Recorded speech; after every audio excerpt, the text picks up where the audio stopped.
Buenos días, aguerridos. Buenos días a aquellos que no cayeron en la tentación de pasarlo guay en las copas o lo que fuera, o estando con los amigos ayer. Siempre la primera ponencia del segundo día es trágica, de modo que enhorabuena a los que están. Y gracias a la fábrica y gracias al panel de ponentes que tenemos hoy. Mi labor como moderador, soy Miguel Solano, ya retirado, investigador de administraciones públicas con un diccionario publicado, y me ha convocado la fábrica para ser moderador. Soy insignificante. Voy a dar entonces, según el programa, pues van a participar Francisco Lázaro, Fernando de Pablo, Eduardo Gutiérrez e Ignacio Martínez. Tienen sus cartelitos y así les ponen cara. Y vamos a empezar sin más. Teníamos ahí un pequeño problema, más bien lo tenía yo, el pequeño problema de decir esto tan esotérico de IoT, Internet de las cosas, ¿qué orden le tenemos que dar a las 4 ponencias para que el respetable pueda pasar? El respetable de letras, yo me refiero siempre a los de ciencias y a los de letras, pues el respetable de letras pueda saber qué es esto de la IoT o de los wearables, estas cosas, para ir entendiendo cosas más adustas o cosas más complejas, ¿no? Pero parece que el orden, los que hicieron las ponencias, pues lo hicieron bien, y entonces vamos a empezar con Francisco Lázaro, que es CISO de Renfe y que al que doy la palabra. ¿Estoy aquí? Ay, perdón. No te preocupes. No sé bailar. Voy a ponerlo.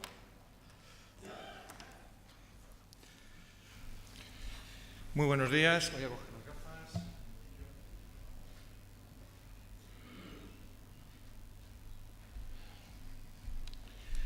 gafas. Lo que voy a presentarles es un panorama general de IoT. Entonces, en esta visión general del IoT, la primera pregunta sería ¿qué es el concepto de IoT? El concepto de IoT no está todavía normalizado, es un concepto muy abierto y puede serlo todo y puede serlo nada. Es decir, si buscamos las posibles definiciones, tendríamos por un lado que son los objetos comunes conectados a Internet, lo que significa cualquier cosa, hasta nuestros ordenadores o nuestras tabletas, y por otro lado se suele hablar del conjunto de sensores y actuadores conectados a Internet. Esta definición parece que es un poco más exacta, es decir, serían los elementos que miran la presión, que miden la presión, el ritmo cardíaco, el nivel determinado en la sangre, etcétera, etcétera, y después tienen además una capacidad, la pueden tener o no, una capacidad de actuar con el entorno. Es decir, podríamos tener, por ejemplo, el sensor de temperatura y cuando tiene unos determinados parámetros en virtud de nuestro comportamiento, pues actúa sobre los equipamientos para hacerlo. Estábamos comentando hace un rato que, por ejemplo, en el mundo del ferrocarril hay ya circulando 2 trenes, uno en Italia y uno en Francia, con un mundo sensorizado basado en IoT. Como se pueden imaginar, en los trenes hay mucho sensor, pero el concepto de pasar a IoT se está dando en dos unidades que están en pruebas. Una en Italia que mueve 20.000 sensores dentro de un solo tren y otra en Francia con 50.000 sensores dentro de un solo tren. Eso significa que sobre una flota de unos 3.000 trenes estaríamos hablando de 150 millones de dispositivos que tienen una capacidad de sensorización y de actuación y de inteligencia. Si recordamos, se habla en Gartner y otros institutos de estudio o empresas de estudios, hablan que en el 2020, es decir, dentro de nada, 2 años, habrá entre 20.000 y 50.000 millones de dispositivos IoT conectados, y eso, a los que nos dediquemos a la seguridad, pues nos causa una cierta preocupación. Y después trataré de contar el por qué nos causa, por un lado, esperanza y por otro lado, preocupación. En el ecosistema que podríamos encontrar en IoT tendríamos en una primera parte lo que serían las necesidades o los campos de actuación, y esto es muy rico, es decir, se puede producir tanto en los entornos de las ciudades, con las smart cities, como en los entornos hospitalarios, que cada vez más hay elementos que tienen necesidad de comunicación y de interactuar en un ecosistema de salud. Los tenemos en edificios, también lo que se suele llamar edificios inteligentes, y los tenemos en la industria. Es decir, SCADA sería el padre de los elementos IoT en la industria, porque al final son elementos que tienen sensores, tienen actuadores y se comunican por red. Sobre ese panorama de elementos o de necesidades o de funcionalidad, encontramos ya después dónde se está aplicando. Se está aplicando en elementos como pueden ser para los hogares, en electrodomésticos. Hay neveras con sensor y actuador que además hace incluso comunicación con el proveedor de alimentos para indicarle que la nevera se está quedando baja de determinadas cosas. Te recuerda la agenda y entonces ahí ya empezamos un poquito donde está la separación entre la necesidad del dispositivo y después nuestro mundo que nos rodea. Y además esa es la gracia de IoT, que es la conjunción de elementos para tener unas capacidades superiores. Pero si nos muestra nuestra agenda, significa que se conecta a nuestro correo y a nuestra agenda. Si esa nevera tiene un agujero de seguridad, lo tiene en nuestra agenda. Y si lo tiene en nuestra agenda y en nuestro correo, lo tiene en nuestro entorno laboral. Entonces, decimos que existen neveras, frigoríficos, incluso sartenes. Y después hay otro mundo muy curioso de colchones y otra serie de cosas que lo dejaríamos para otro día. Está todo el mundo del vehículo conectado y el vehículo autónomo, que no es lo mismo, y la falta de regulación clara sobre estos temas. Y después haré un pequeño matiz. Es decir, la tecnología y las empresas van por delante proveyendo servicios de lo que la regulación está permitiendo. Por ejemplo, el coche totalmente autónomo no está permitido en ningún país del mundo, en ninguno. Está en pruebas, pero no está permitido en ninguno. Y sin embargo hay determinados vehículos, como por ejemplo el Tesla, que tiene capacidad de conducción totalmente autónoma. Es verdad que se da unos principios de supervisión de la conducción, pero hace una semana ha salido un accidente de un conductor que iba alcoholizado perdido y entonces decidió que el coche era el que conducía. Como ya han tenido una serie de accidentes, el vehículo, si no tiene una supervisión un tiempo determinado, pues se para. Y se les paró en mitad de la autopista, ¿no? Y el hombre estaba convencido que le iba a llevar a su casa. Entonces, esos son todos de los peligros. No solamente son las capacidades y las amenazas, sino también es el entendimiento del ser humano sobre los límites que puede poner a los elementos con los que convive. Está toda la parte de robótica e inteligencia en la industria y después tendríamos los elementos que son los sensores, los actuadores y se habla de los hubs, que son elementos que hacen una comunicación inicial hacia las redes posteriores. ¿Redes posteriores cuáles son? Pues todas las que las comunicaciones permitan. Es decir, son redes de comunicaciones de telefonía 5G, 4G, son Bluetooth en entorno más local, son protocolos pensados específicamente para IoT, como Zigbee, etcétera, RFID, NFC, es decir, todos estos dispositivos son acumulativos de mecanismos de comunicación. Eso desde una perspectiva de seguridad significa que las vulnerabilidades se suman. Desde una perspectiva de usuario, las funcionalidades se suman, pero desde la parte de seguridad, las vulnerabilidades se suman y los desafíos y retos se suman. Estas comunicaciones locales a través de un hub van a unas redes mayores, a redes públicas o redes empresariales, y de estas van hacia los servicios de orquestación de servicios, servicios en la nube, servicios empresariales o servicios de analítica. Elemento que es muy importante, es decir, hay un concepto no solamente de seguridad, sino también de privacidad, que es muy importante en todos estos elementos, sobre todo los que nos rodean, ¿no? Hace pocos días, les supongo enterados, veían cómo unas pulseras GPS para hacer gimnasia indicaban posiciones del ejército americano que eran secretas, ¿no? Entonces ahí, eso es privacidad, eso es un cúmulo de cosas, pero es verdad que también la privacidad traspasado a nuestro entorno, existe y es peligroso porque estos elementos suelen tener una capacidad baja de análisis y buscan en la red esa capacidad fuerte de análisis. De hecho, después cuando ponga muy rápidamente una serie de sustos que nos han producido en los últimos años lo podemos ver. Y por último, tenemos toda la parte de funcionalidad. Esto es un ejemplo de un fabricante y lo pongo simplemente para que se vea que un solo fabricante, que es Libelium, que está en Zaragoza y exporta a todo el mundo, tiene sensores de absolutamente todo. Sensores de detección de vibración en puentes, de basura, de radiaciones electromagnéticas, de todo. Otro salto importante que se da en el IoT es que por primera vez los sistemas de información no solamente los ponemos encima de una mesa o los llevamos en la mano, sino que se inyectan, se implantan, ¿vale? Se tragan. Entonces, los sistemas de información van a estar en nuestro cuerpo. Luego, los riesgos de la TI pasará a los riesgos de tu cuerpo. Aquí viene una serie de elementos. Hay, por ejemplo, una pastillita que mide menos de un grano de arroz y da la absorción de otros medicamentos, se traga y se recupera. No, se traga simplemente, ¿vale? Bueno, en los riesgos, en los riesgos que tenemos, pues están fallos en la operación de los objetos, daños en la privacidad, compromiso del entorno local, ataques a terceros, riesgos a la nube, etc. Pensemos que cuando ponemos un elemento que tiene un riesgo y lo metemos en nuestra red, toda la red pasa a ser peligrosa. Si metemos un altavoz, como hay una marca determinada que tiene vulnerabilidades, pues por poner el altavoz en la Wi-Fi, toda nuestra Wi-Fi, suponiendo que estuviera bien regulada, pues sería peligrosa. Y simplemente estas son noticias que hemos puesto en el Centro de Estudio de Movilidad de Internet de las Cosas de la Asociación ISMS Forum, que hacen referencia al año pasado a incidentes que hemos visto. Pues casi todos conoceremos los incidentes en Bluetooth. Tenemos otros, bueno, lo voy a dejar que pase automáticamente y lo voy comentando. Hay un fallo en Android que también fue muy relevante, como le he dado, pues ya he parado el automatismo. Se han hecho estudios de si un dron puede matarte o no, y efectivamente te puede matar. El piloto automático de Tesla pues, tuvo un accidente, ya lleva varios accidentes, ¿vale? El vehículo quedó de esta manera, bueno, sale más adelante. ¿Quién tiene la culpa en un accidente de un coche autónomo? Es un tema súper importante. Cuando el vehículo sea autónomo, ¿quién tiene la culpa?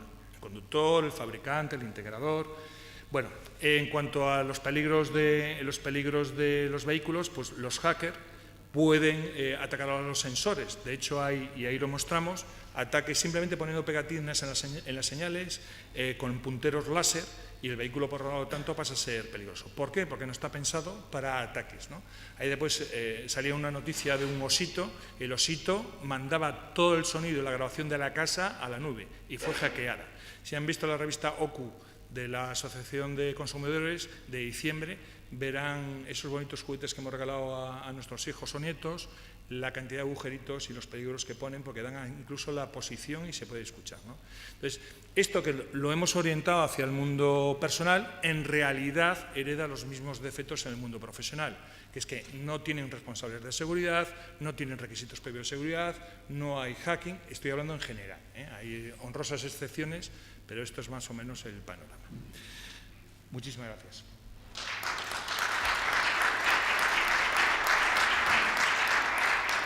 Muchísimas gracias, Francisco. Pues, sin más, ahora pasamos al turismo con Fernando de Pablos, viejo conocido y magnífico conferenciante, sin desmerecer. A ver si...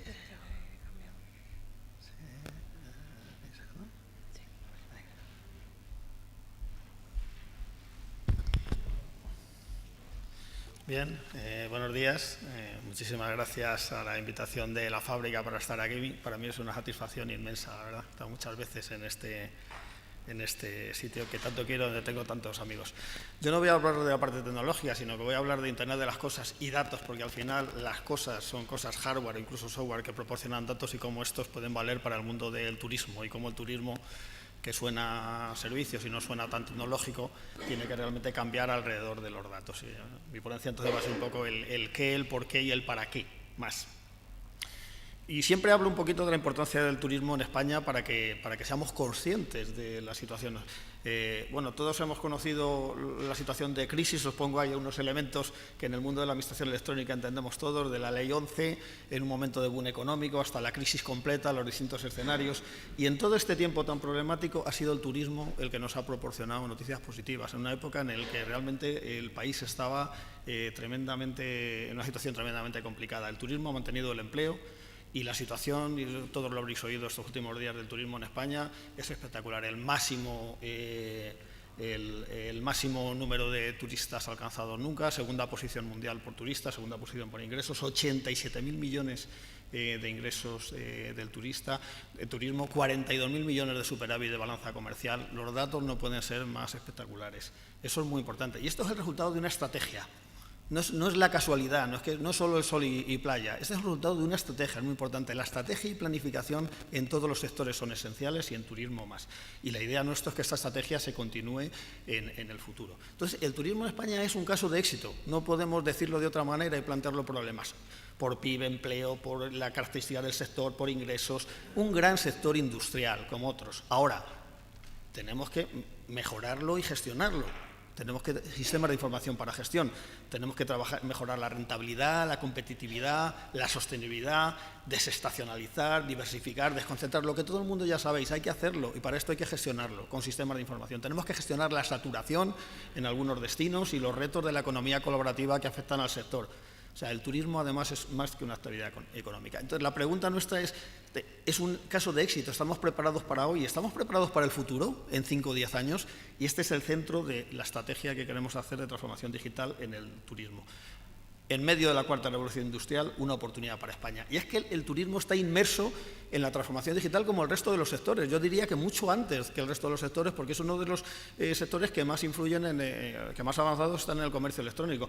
Y lo está empujando a la transformación digital primeramente el turista, que somos nosotros, un turista hiperconectado, con el móvil como una extensión más de su cuerpo, que quiere wifi permanente, conexión permanente, que opina antes, después y durante por las redes sociales, que es el principal prescriptor. Y estamos muy condicionados también por toda la intermediación en Internet. Ahora mismo se selecciona algo porque hay una intermediación. Decíamos que Internet parecía que iba a desintermediar, pero no ha hecho más que iba a desintermediar entre el destinatario final y el cliente, pero ha generado unos nuevos intermediarios que son las nuevas plataformas con nuevos modelos de negocio. Todo esto está influyendo tremendamente en el sector. Ahora mismo un recurso no digitalizado es un recurso que no existe y no se conoce. Y un recurso digitalizado es un recurso que existe en cualquier lado del mundo y desde cualquier lado del mundo se puede venir. Entonces, hay que adaptarse a una nueva realidad. El turismo va a seguir creciendo, pero va a haber cada vez más destinos, más competitivos y más fácil llegar hasta ellos y de forma más barata. Luego tenemos que cambiar, tenemos que adaptarnos para cambiar. No cambiar no es quedarse igual. Y España ocupa la primera posición en el informe de referencia de competitividad turística del mundo, un informe del World Economic Forum. Podemos estar satisfechos por el conjunto de una serie de indicadores, pero yo siempre en este report me fijo en qué posición está España, la primera del mundo, fenomenal, y lo siguiente que me fijo es en dónde estamos peor. Y bueno, ¿dónde estamos peor? Pues tenemos, como lo que todo el mundo ya sabemos, tenemos un sector PYME muy grande que tiene que mejorar la inserción de la TIC en ese sector PYME y la capacitación digital, entre otras cosas. Aparte, tenemos problemas de unidad de mercado y otros elementos. Pero ese tema es esencial para nosotros para el futuro. Si miramos los indicadores de la agenda digital, ayer estuve por la tarde viendo algunos prácticamente en la misma slide que yo creo que tenía Miguel Ángel, pues indican lo mismo. O sea, somos líderes en servicios públicos, en banda ancha, en open data, interoperabilidad, pero también tenemos algunos indicadores donde tenemos que mejorar y todos van en la misma línea, porque al fin y al cabo tenemos 450.000 empresas, el sector es enorme, ¿no? Pero muchas de ellas pymes, y una parte importante de los datos y los indicadores de la agenda digital provienen del mundo del turismo. Mejorar el turismo va a mejorar directamente la agenda digital. Y el turismo, ¿por qué viene el turista? O sea, turista y ciudadano, ahora hablará Eduardo un poco del programa total. Hay diferencias entre el mundo del turista y el mundo del ciudadano. Realmente cuando hablamos de la administración pública al ciudadano como un cliente, pues bueno, hablamos como un cliente, pero realmente el concepto de cliente es un poco distinto, ¿no? Un cliente de la agencia tributaria no se puede ir a otra agencia tributaria. En cambio, un turista sí se va a otro sitio. Un turista sí es un cliente. Si no le damos lo que quiere, se va a ir a otro sitio. ¿Y qué mira un cliente cuando va a una ciudad? ¿Qué miráis vosotros cuando vamos a una ciudad? Pues miramos todos los aspectos de la ciudad y todo lo que tiene que ver con el negocio alrededor del turismo. Por supuesto, el hotel, el restaurante, la playa y otras cosas, ¿no? Y las actividades culturales. Pero ¿qué miramos de una ciudad? ¿Y qué miramos de los servicios públicos alrededor de ello? La conectividad aérea, fundamental, los puertos, los aeropuertos, las infraestructuras de telecomunicaciones, la de transporte, la política de visados. O sea, ¿cómo vamos a pretender que vengan aquí los chinos, que son unos turistas muy rentables, si cada vez los viajes se reservan con menor anticipación y tienes que tener los visados con una flexibilidad absoluta? Pero los controles de seguridad en la entrada y en los aeropuertos, algo tan importante y relacionado con la biometría, que me imagino que saldrá aquí, y toda la problemática de la biometría. Pero las devoluciones IVA, la información sobre cultura, la seguridad, salud. Un turista cuando viene no mira cómo funciona el tráfico, cómo está la contaminación, los residuos, la limpieza, el ruido, el alumbrado, agua, servicios públicos. Y eso el turista es lo primero que va a ver cuando viene a una ciudad, en combinación con lo que percibe del sector. ¿Y cómo es el sector del turismo en España? Pues inmenso. Tenemos grandes multinacionales, líderes mundiales en muchas cosas, pero también un sector pyme muy grande, restauración, hotelero, agencias de viaje, en los aeropuertos, que son tan importantes, las nuevas ciudades inteligentes, dicen los aeropuertos, ¿no? El transporte, la intermediación en Internet, la economía colaborativa, los efectos de economía colaborativa, la normativa. Yo creo que cada vez va a ser más importante la normativa en las administraciones, cuando decía que íbamos a más de regulación, yo creo que cada vez vamos a ir a más regulación, alrededor de la privacidad, alrededor de la seguridad, alrededor de la ética, de los algoritmos y un montón de cosas que ya han salido aquí que van a ser fundamentales. Transformación del sector. Y el sector se transforma con tecnología, innovación y tecnología, aplicado a un negocio concreto, en este caso, evidentemente, el turista, porque la innovación y tecnología permite trabajar en elementos de seguridad. Para el turismo, la seguridad es un elemento fundamental. Ya sabéis que nosotros estos años atraemos a algunos turistas del Mediterráneo, quizá no tantos como se dicen, porque la gente viene a España porque quiere, no solo por eso, pero donde los elementos de seguridad son elementos muy importantes y en cuanto detectan que la seguridad en algún momento falla, pues se nota enseguida. Pero necesitamos tecnología para incrementar la eficiencia y la competitividad de nuestros destinos, tanto de la parte pública, SINU, como de la parte privada. O sea, necesitamos tecnología para que nuestros negocios compitan con el negocio de la acera de enfrente y con el del otro lado del mundo, porque es con el que vamos a competir. Y necesitamos también tecnología para proporcionar servicios al turista y datos. Todo lo que tiene que ver con las cosas, el Internet de las cosas y los datos que proporcionan las cosas, y ya digo, cosas hardware y cosas software, van a servir para proporcionar mejores servicios al turista. Vamos a tener cada vez más datos, las cosas dan muchos datos y la seguridad de esos datos va a ser importante, la privacidad va a ser fundamental. Para dar servicios personalizados, y el turismo lo que quiere es eso, actuar antes, durante y después dando servicios personalizados. Cada vez el turismo no va más a un destino, sino va a experiencias relacionadas con personalización de sus propias experiencias. Si hacen falta datos, va a haber un necesario equilibrio entre lo que son servicios personalizados y la privacidad y los datos que se mantienen de las personas. Y yo creo que el equilibrio de eso va a estar en la transparencia. Realmente no sabemos muy bien qué datos se tienen de nosotros y cómo se manejan. Autorizamos automáticamente a todos sin saber muy bien lo que se está utilizando. La privacidad. En definitiva, no podemos enlatar a turistas netamente digitales en destinos analógicos, porque esto va a ser un factor de competitividad y en esto nos centramos nosotros. Y cuando pensamos que no pueden cambiar las cosas, a mí siempre me ha gustado mucho esta frase de Bill Gates, que dice, bueno, la banca es necesario, los bancos, bueno, esto habrá que verlo. Y también el turismo va a pasar así, y va a pasar en todos los sectores. A los bancos se lo comen por un lado las fintech y por el otro lado los grandes de Internet que pueden entrar en el negocio. Pero ojo, también en el turismo va a ocurrir lo mismo y también está ocurriendo, tanto en la parte final del turismo como en la parte de intermediación. Luego, transformación digital hay que hacerla y no es convertir tu negocio a digital, es preparar tu negocio para la economía digital. Y eso implica tecnificación, implica innovación. Pero no es convertir tu negocio en digital. Un negocio, un hotel, es un hotel, no es un negocio digital, pero tiene que estar preparado para el mundo digital. Preparado para el cambio permanente en el que vamos a intervenir y preparado para todas las revoluciones industriales que nosotros estamos ahora en medio todavía de la del smartphone. La administración pública todavía está adaptándose a los procedimientos en smartphone, pero ahora tenemos la de la inteligencia artificial que nos viene y que ya está aquí. No es que nos va a venir, ya la inteligencia artificial la tenemos aquí y esto se va a meter en todas las capas. Es una capa, es una metatecnología que vamos a ir viendo cada vez más y de la cual yo creo que vamos a salir muy positivamente como de otras revoluciones industriales. Hay un gran reto alrededor de los trabajos, pero yo creo que vamos a salir como de otras revoluciones industriales que también parecía que iban a ser tremendamente negativas y no lo fueron. Bueno, este es el contexto de los destinos turísticos inteligentes, preparar nuestros destinos para que incorporen innovación y tecnología y se preparen para el futuro. Y este es el contexto coordinado con el Plan Nacional de Territorios Inteligentes, una parte, la parte que se relaciona con el turismo. O sea, centrar todo lo que hay alrededor de una ciudad, no solo sobre el ciudadano, que también, que ahora tiene un peso muy importante la percepción del ciudadano y que el ciudadano también gane en esta ecuación, sino alrededor del turista, que empieza mucho antes. Cómo captarle, cómo hacer que esté bien, cómo retenerle, cómo hacer que opina bien, cómo vuelve, cómo opina y describe para que otros vengan. Este es nuestro destino.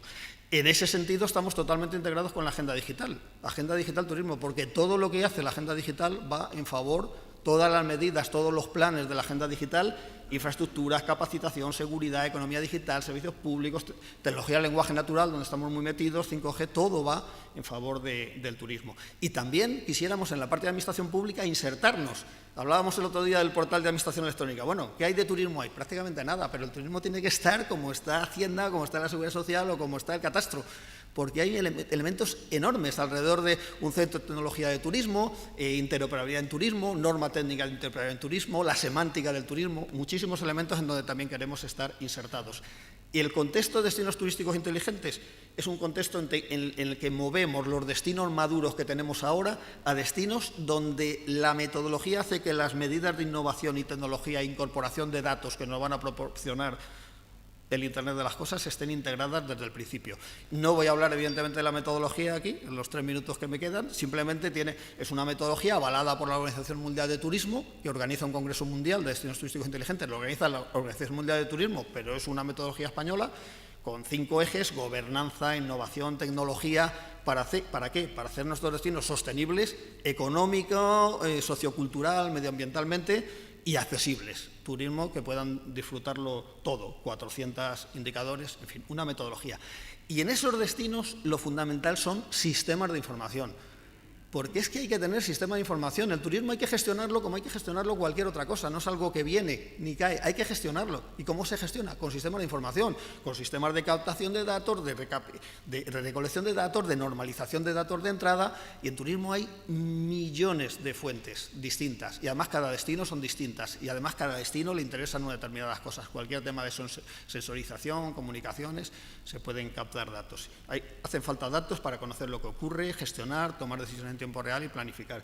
Y este es un proyecto, nosotros tenemos un proyecto, Segitur, de sistema de información e inteligencia turística, que ha recibido, la verdad, estamos muy satisfechos, hace unas semanas el primer premio mundial de la Organización Mundial de Turismo como proyecto más innovador. ¿Por qué? Porque no es tan fácil esto que contamos tan fácil, realmente no lo hay en tantos sitios, no hay sistemas de información para el turismo. ¿Cómo eres capaz de analizar cada fuente que depende de cada destino, y cada destino tiene distintos intereses, y van desde los consumos, desde los gastos, desde todo lo que tiene que ver con el Internet de las cosas que saldrá aquí, de todo lo que tiene que ver con las comunicaciones, las redes sociales y el uso de todo tipo de plataformas, en las búsquedas y lo que tiene que ver con los aeropuertos y los viajes y los puertos y los aeropuertos y los cruceros, todo lo que tiene que ver con la ciudad, la información estadística. Todo eso hace que puedas tener información para gestionar, tomar decisiones y planificar. Y ya en el minuto que me queda, por cumplir con los tiempos y muy rápidamente para que tengáis en cuenta de las tecnologías que nos van a afectar, pues evidentemente los datos, el nuevo petróleo, pero ya sabéis, el petróleo es el subsuelo.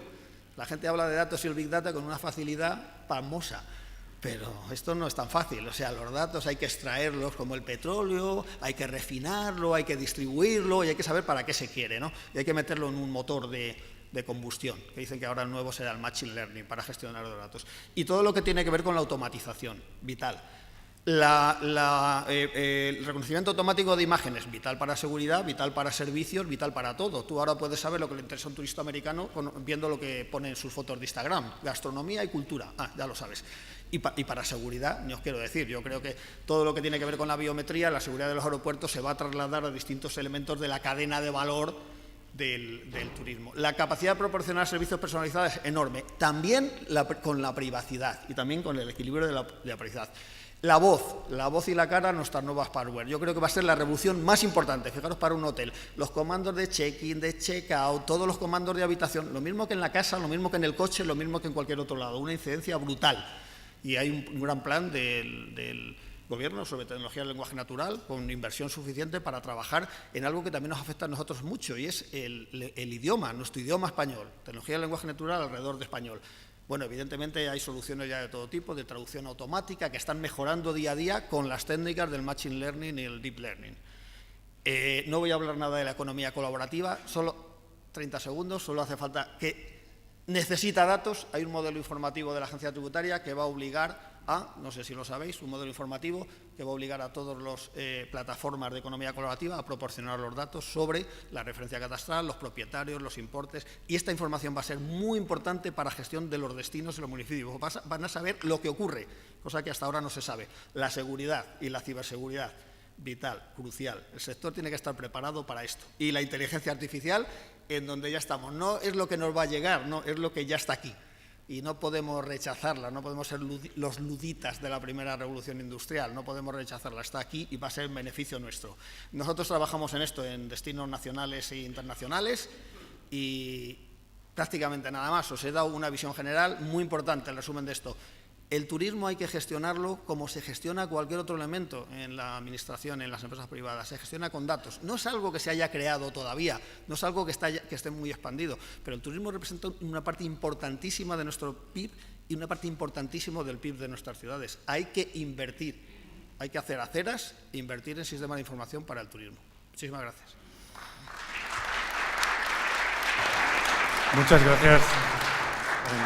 Muchas gracias, Fernando. Desde luego es asombroso. Hoy venía la noticia de que el director de la agencia tributaria donde trabajó Fernando anuncia que en la campaña de mayo 5 millones de españoles, seguro que la mitad de ustedes entre el colectivo de muestra, van a hacer su declaración de la renta diciendo sí, acepto, con el móvil. Y solo con el móvil. Ha puesto en marcha esto. Y la policía china ha puesto en marcha unas gafas de sol, que no se ve nada, y que donde el policía que hay detrás de los ojos de las gafas de sol va mirando, y entonces un centro va diciendo, uy, ahí hay un caco, y va reconociendo rostros según va andando por los andenes del tren o por los aeropuertos. Asombroso. Bueno, sin más, pasamos entonces a darle la palabra a Eduardo Gutiérrez, que es coordinador de la Oficina de Seguimiento del PNCI. Eduardo. ¿Qué hay? Buenos días. Antes de nada, dar las gracias a la Fábrica de la Moneda y a Ceres por invitarnos a la Secretaría de Estado para Sociedad de Información y Agenda Digital a poder contar en breves minutos lo que es el Plan Nacional de Territorios Inteligentes y qué sentido tiene el IoT dentro del Plan Nacional de Territorios Inteligentes. Bueno, dicho esto, habrán visto que cuando uno se pone a hablar de tecnología, pues puede empezar con el IoT y acabar, pues no sé, con la inteligencia artificial, cómo se lanza un cohete a Marte, en fin. Bueno, la idea, desde el punto de vista de la Secretaría de Estado y del Plan Nacional de Territorios Inteligentes, es algo más modesta. De principio, nosotros todavía no somos capaces de entender cómo se puede aplicar la IoT a los servicios públicos. Y esto puede sonar un poco extraño, pero la primera idea es que utilizamos mal los conceptos, ¿no? Fernando acaba de comentar que en el futuro habrá que tener mucho cuidado con la información. Bueno, pues esto ya no es en el futuro. A día de hoy tenemos que tener mucho cuidado con la información. Tanto cuidado tenemos que tener con la información que nosotros, por ejemplo, en 2 años hemos pasado de tener un Plan Nacional de Ciudades Inteligentes a tener un Plan Nacional de Territorios Inteligentes porque la información que teníamos estaba mal. Y eso que venía de uno.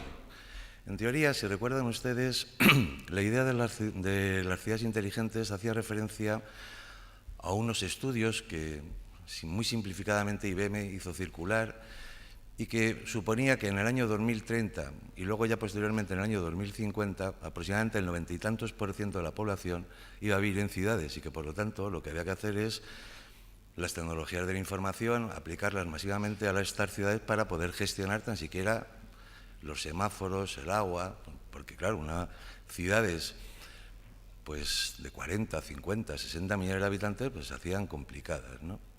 Bueno, claro, nosotros empezamos con esto partiendo de la base de que la ONU no se confunde mucho y que los datos pues iban a ser más o menos ciertos. Pues me da la casualidad que como a los 6 meses empezamos a caer en la cuenta, sin más que mirar los datos de los países de la OCDE, Europa, la Unión Europea y los países que están en el norte de América, esto es desde México hasta Canadá, pues que ninguno crece la población, que es más que decrece y es más que no solo decrece, es que hay despoblación. O sea que probablemente en Singapur, que es un prototipo extraño de país y de ciudad, podríamos decir que es una ciudad-estado de tipo romano, ¿no? Claro, tiene 600 kilómetros cuadrados y tiene 6 millones de habitantes. Claro, aquí es un problema, ¿no? Pero es que, por ejemplo, en España, Cáceres tiene como 1.000 kilómetros cuadrados y no llega a 100.000. Entonces, claro, no se puede comparar lo que ocurre en Singapur con lo que ocurre en Cáceres o Badajoz, por no citar ya Zamora o cosas por el estilo, ¿no? Luego, entonces, empezamos a darnos cuenta que toda la información, circula mucha información de forma muy interesada y muy sesgada, ¿no? Y que además la gente generalmente no tiene cuidado, se lo cree, no comprueba la información, ¿no? Entonces le sueltan estas cosas y entonces, claro, pues nos metemos en que hay que meter tecnologías en las ciudades porque va a ser una cosa tremenda. Pues no.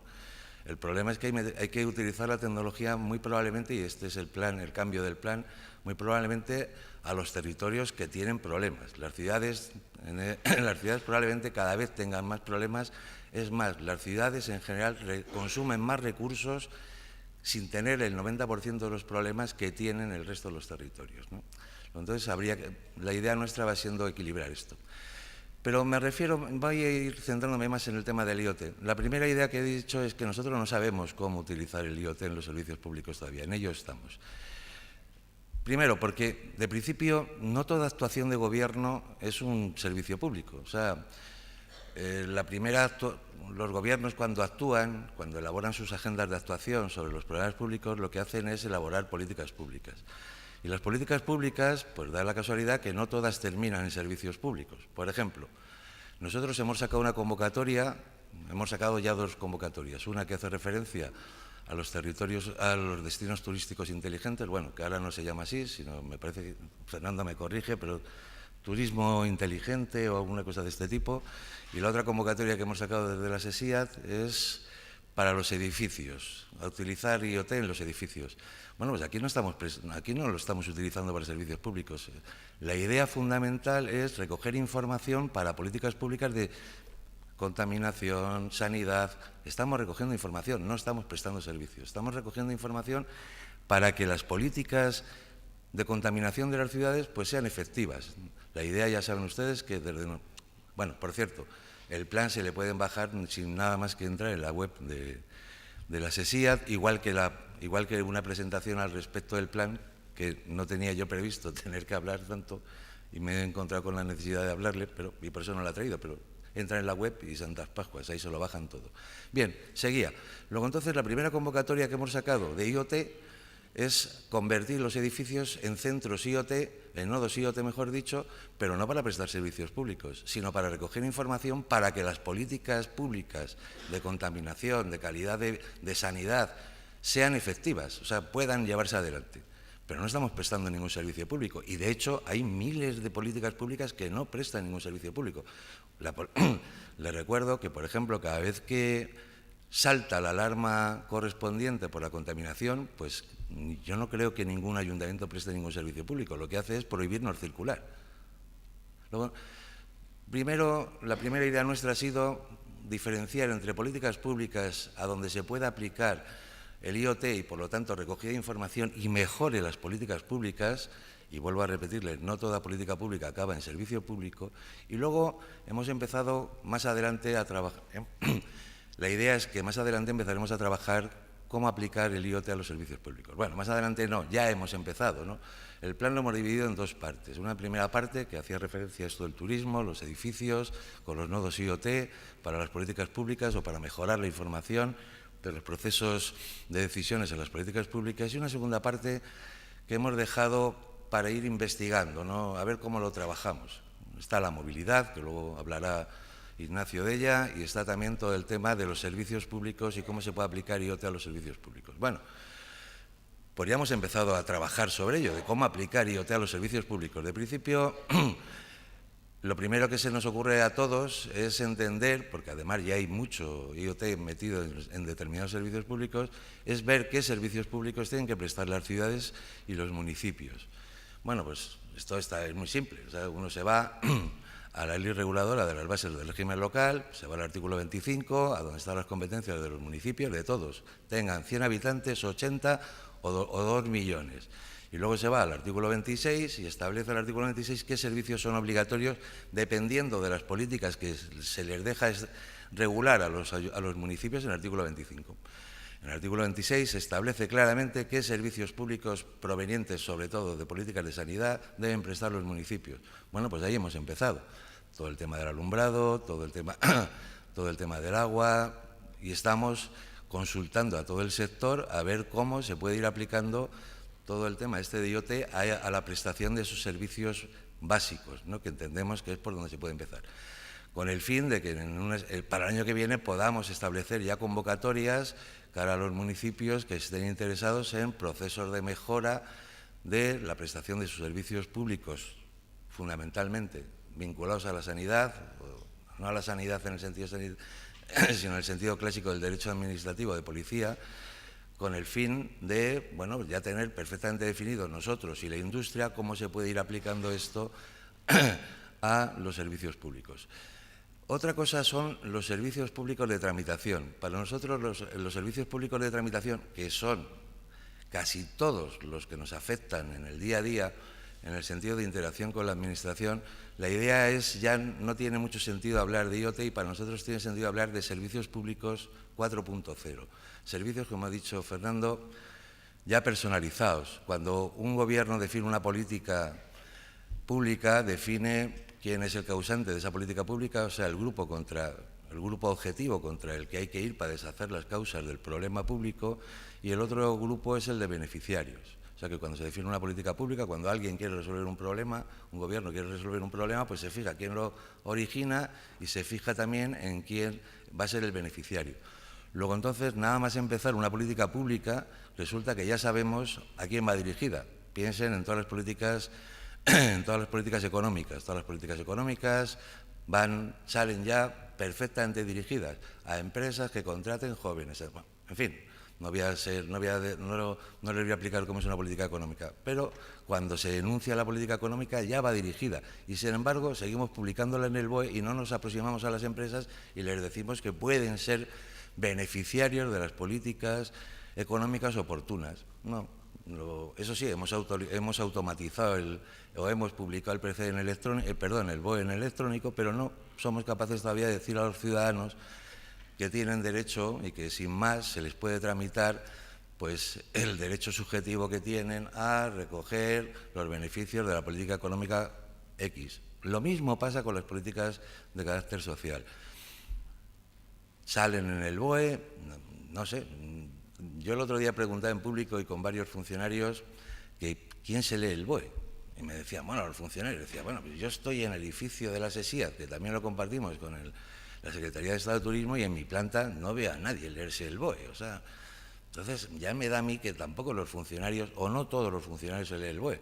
Claro, si todas las políticas sociales y económicas las publicamos en el BOE y no somos capaces de utilizar la tecnología para hacer llegar esos beneficios de esas políticas a los beneficiarios y demás, pues ya estamos haciendo algo mal. Bueno, pues por ahí iría más esa idea de los servicios públicos 4.0 y esa idea de la personalización. Eso permite además empezar también a llevar la evaluación del impacto que tiene la política, porque ya sabes a quién ha dicho que sí, que se lo tramites y además le empiezas a hacer el seguimiento, ¿no?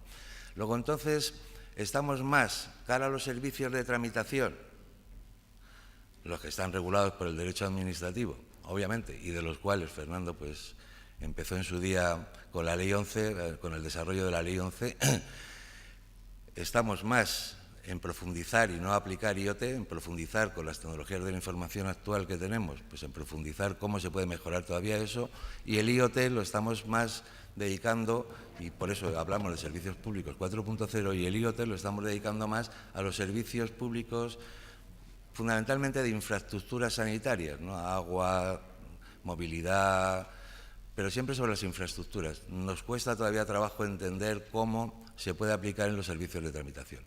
Y yo creo que con esto les he resumido un tanto el plan y cómo vemos desde el plan el tema de las tecnologías. Simplemente matizar al final que gran parte, el otro esfuerzo notorio que se va a hacer es sobre lo que venimos denominando territorios rurales inteligentes, ¿no? El problema, como les decía al principio, ahora mismo de los territorios es la despoblación. En España, en Europa, en Estados Unidos, en Canadá, en el norte de México.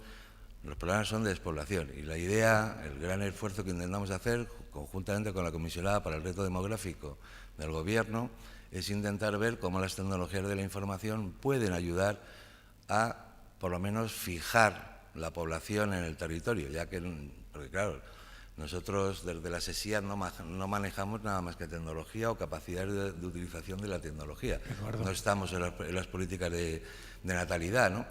Claro, el problema fundamental no es que se despueble, sino que en Occidente pues la tasa de natalidad, como bien saben ustedes, oscila del 1,18 al 1,3 o algo así. O sea que, pues bueno, pues al margen de eso y de ese problema, sí es la idea de cómo afijar cómo fijar la población en el territorio y cómo utilizar las tecnologías de la información para fijar a la población en el territorio. Ese es el otro gran objetivo del plan. Y poco más. Luego, como va a haber una posibilidad de que pregunten y demás, pues háganme todas las preguntas que sean oportunas sobre el plan. Buenos días. Muchas gracias, Eduardo. Pues has alumbrado una idea que es magnífica, claro, que lo que se destila de un BOE pudiera llegarle a los que van a tener derecho a esas ayudas o subvenciones. Eso es precioso. Lo malo es que por ahí hay un reglamento general de protección de datos que dice que no puede llegar eso. No, sí se puede hacer. El Estado puede utilizar los datos justamente para elaborar las políticas y transmitírselo. Transmitirlo genérico sí. Otra cosa son los privados, pero el Estado lo puede hacer perfectamente. Sí, de hecho, nos envía a casa el proceso electoral, la declaración de la renta. Sí, todo aquello que está regulado por ley, efectivamente. Bien, pues ya concluimos con, no por ser el último, es el menos importante, con Ignacio Martínez, director de Tecnologías de Información y Transformación Digital en Ingeniería y Economía del Transporte. Bueno, muy bien, muchísimas gracias. Yo estoy también encantado de estar aquí y como soy el último voy a intentar aportar algunos matices sobre lo que han dicho antes mis compañeros y también quiero indicar que el nombre de la charla cambia un poco respecto al plan. Pues lo hemos hecho así para que pueda encajar mejor con lo que ya se ha dicho y no pisarnos unos a otros, con lo cual, bajo el lema Construyendo un País Smart, vamos a intentar ver cómo ha sido el plan de innovación del Ministerio de Fomento para el transporte y las infraestructuras y cómo se ha alineado ese plan con el plan de ciudades y el plan de territorios inteligentes que hay ahora mismo vigente de SESIAD, dado que desde INECO, que es a la empresa a la que pertenezco, hemos trabajado en ambos planes. Antes de entrar en eso, yo quería hacer una recopilación, como he dicho antes, de lo que hemos visto hasta ahora muy rápida, porque los mensajes más importantes que tenemos son que vamos a tener muchísimos dispositivos IoT, digamos, ingentes, que los datos nos van a salir por las orejas y que finalmente la seguridad va a ser un problema, evidentemente, por cómo va a ser la escala de esos datos, ¿no?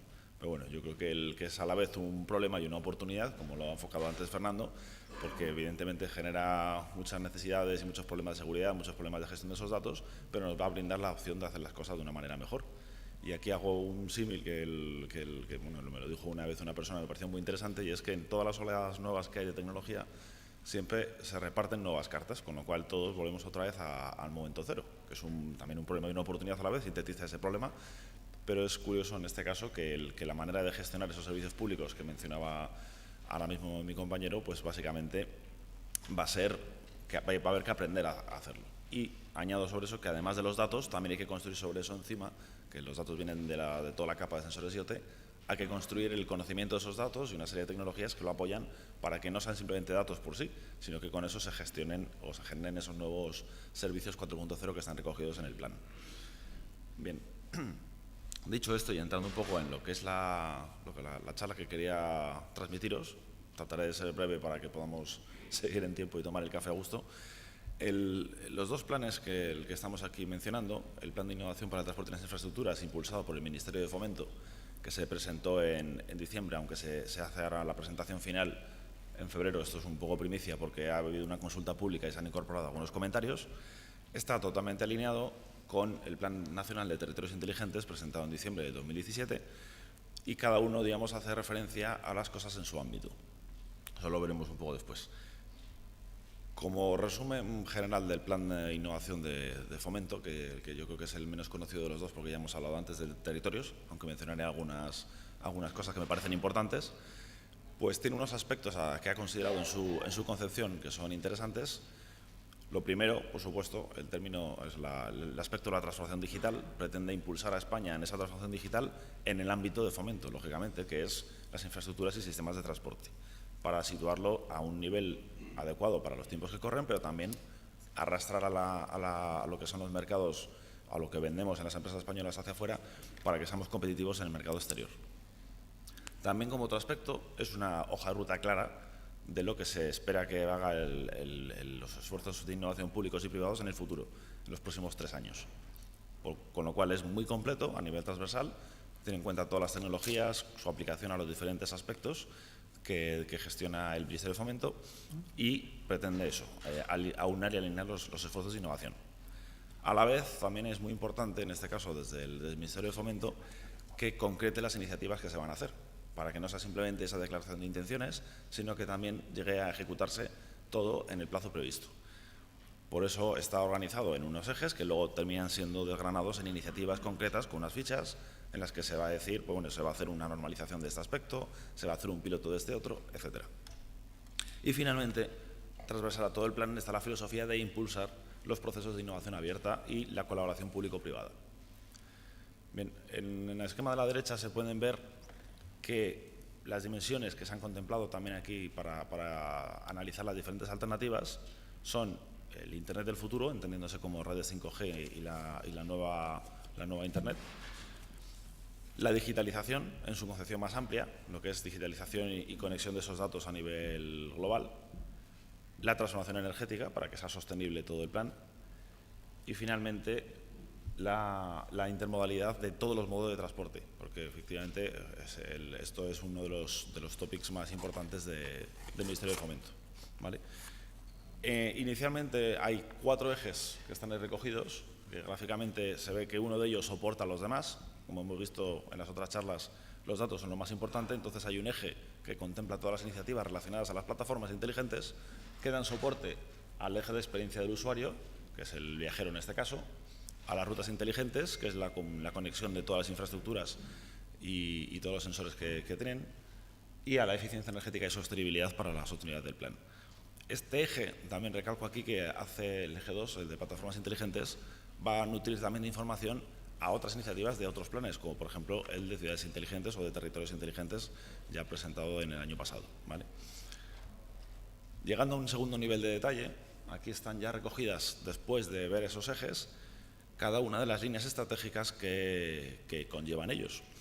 Posteriormente habría una serie de iniciativas que están en el plan, que aquí no están reflejadas, pero bueno, podemos ver que cubre desde topics como la movilidad de servicio, la movilidad como servicio, que es una necesidad actual, el viaje sin barreras, que incluye la biometría que decíamos antes para reconocer a los viajeros sin tener que presentar títulos de viaje, el perfil del usuario para utilizar todos los datos que se van generando y el Big Data para caracterizar cada usuario de manera indistinta, todo el eje de plataformas contemplando los diferentes ámbitos de trabajo de fomento, aeropuertos, estaciones, puertos, etcétera, la parte de rutas inteligentes, haciendo énfasis en la conexión de las infraestructuras y la predicción a futuro de los datos, y la eficiencia y sostenibilidad con diferentes acciones tanto de educación, de uso de energías renovables, de vehículo autónomo, etcétera, ¿vale?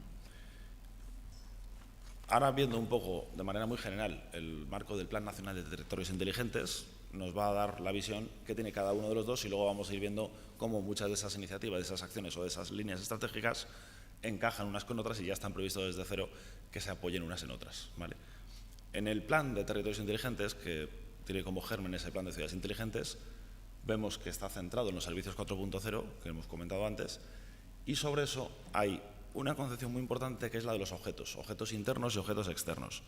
En los planes tanto de ciudades como de territorios inteligentes, esa abstracción de las diferentes plataformas u objetos que van a estar comunicando información entre ellos y con la propia ciudad o territorio es lo que nos permite, digamos, abstraernos de ese contenido interno y simplemente dedicarnos en el plan a estandarizar las comunicaciones y la semántica para que todos los diferentes objetos o entidades hablen un lenguaje común. Por ejemplo, los puertos hablarán con la plataforma de la ciudad indicándole cuántos viajeros van a venir, lo mismo las estaciones o un aeropuerto.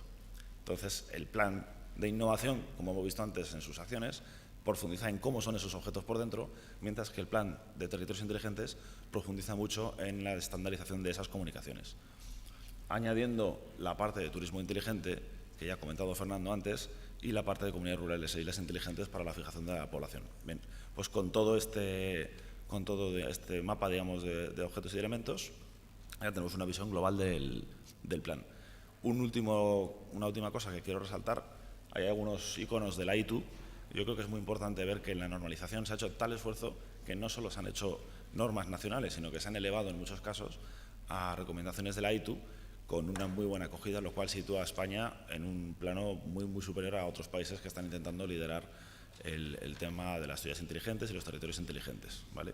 Así se han hecho la norma de edificios inteligentes, ha elevado la ITU, la norma de ciudades inteligentes, la de turismo inteligente también está en tramitación. Yo creo que eso es un hito muy relevante. Entrando ya un poco en las competencias de cada uno de los planes, lo he adelantado antes, pero efectivamente el plan de innovación de Fomento se centra en los objetos que tiene, digamos, Fomento bajo su jurisdicción, por así decirlo, fundamentalmente puertos, aeropuertos y estaciones y todo lo relacionado con eso, en cómo se gestionan internamente. Y el plan de territorios inteligentes, impulsado por SESIAD, lo que hace es estandarizar cómo se comunican entre esas plataformas y con la ciudad o territorio. Esto es lo que ilustra más fácilmente cómo está concebido cada uno de los planes y hasta dónde llega cada uno en cada uno de los ámbitos. Viendo ya, para terminar en detalle, los ejes del plan de innovación y las acciones reflejadas en el plan de territorios inteligentes, podemos ver ejemplos como, por ejemplo, que la movilidad en territorios inteligentes va a tener acciones concretas dentro del plan de innovación en el eje de movilidad como servicio y en el viaje sin barreras.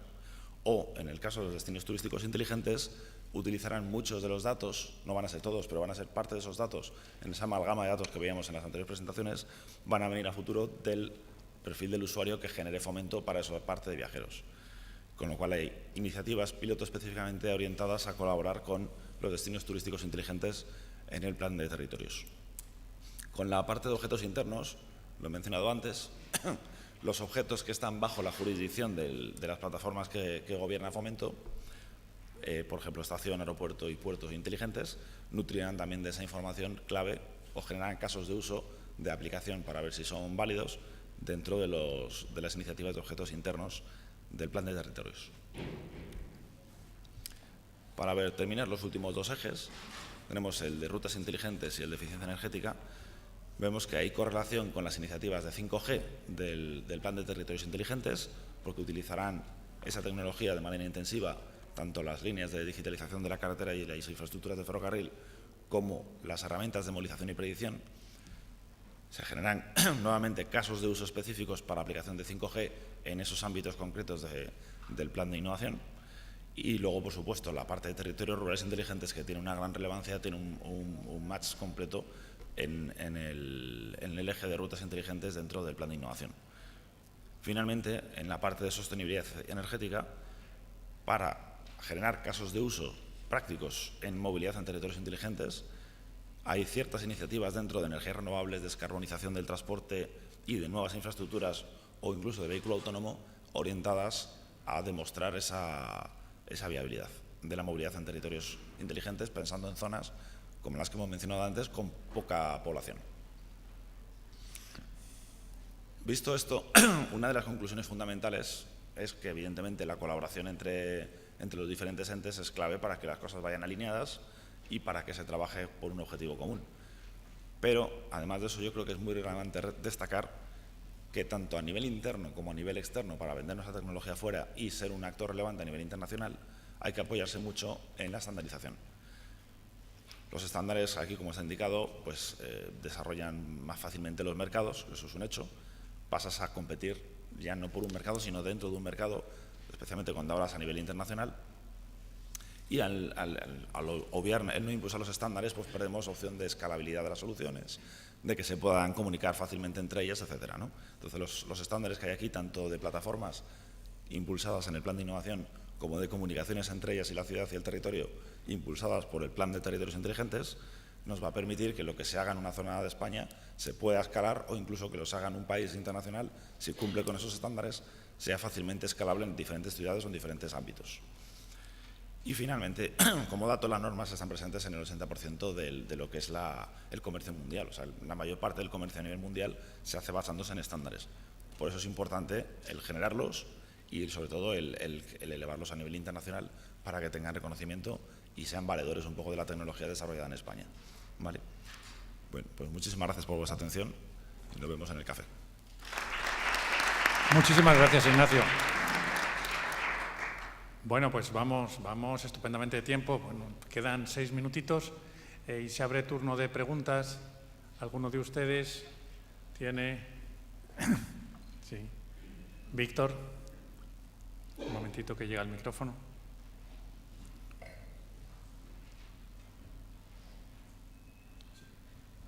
Yo quería hacer una pregunta, no sé si a Eduardo, a Ignacio, a los dos.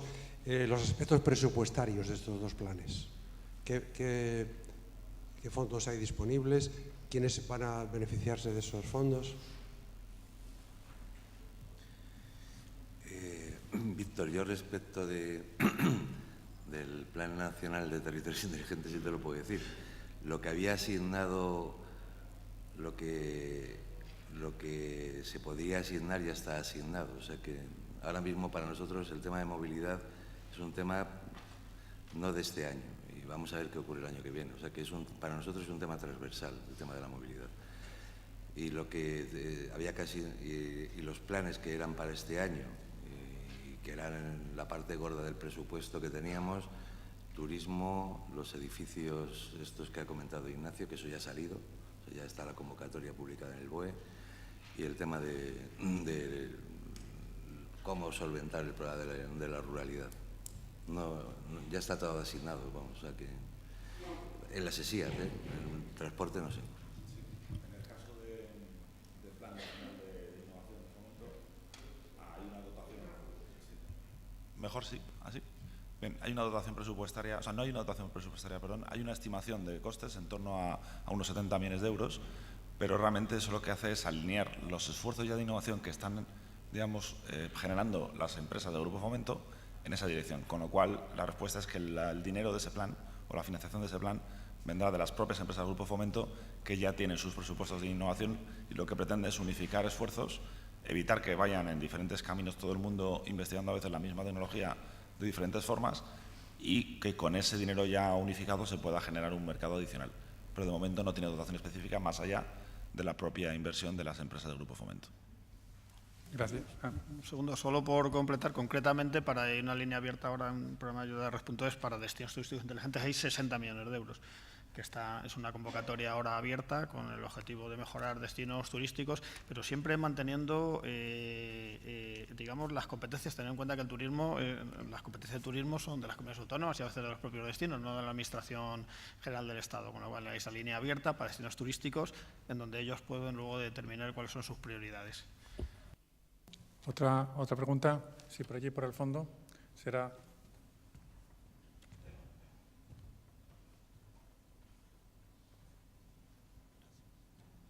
Alejandro Delgado, Ayuntamiento de Cartagena. En relación con la convocatoria de destinos turísticos inteligentes de Red.es, ¿qué criterios se han seguido para ponderar la propuesta? Quiero decir, Cartagena, de donde vengo, está excluida a priori. Me gustaría saber cuáles han sido los criterios que se han seguido a la hora de sacar esta convocatoria de destinos turísticos inteligentes. Gracias.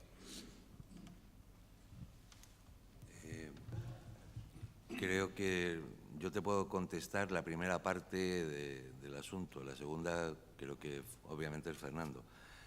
Se han seguido criterios estadísticos y se ha trabajado con los datos del INE sobre qué ciudades tenían unos volúmenes determinados de turismo y demás. Ha sido la primera selección y lo ha hecho el INE, no lo hemos hecho nosotros, sobre esos criterios. Y el número de hoteles que tenía también cada ciudad.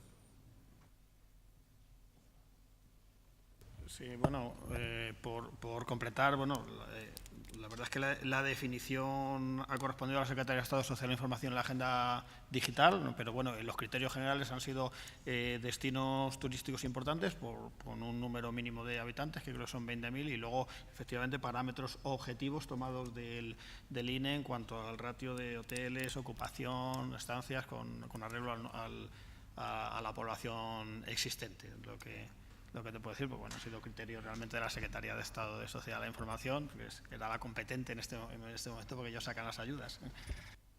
Pues sin más, porque ya me han hecho guiño, que llega la hora, van a ser 1:30. Muchísimas gracias a todos ustedes la mesa y a todos ustedes escuchantes que dicen ahora. Muchas gracias.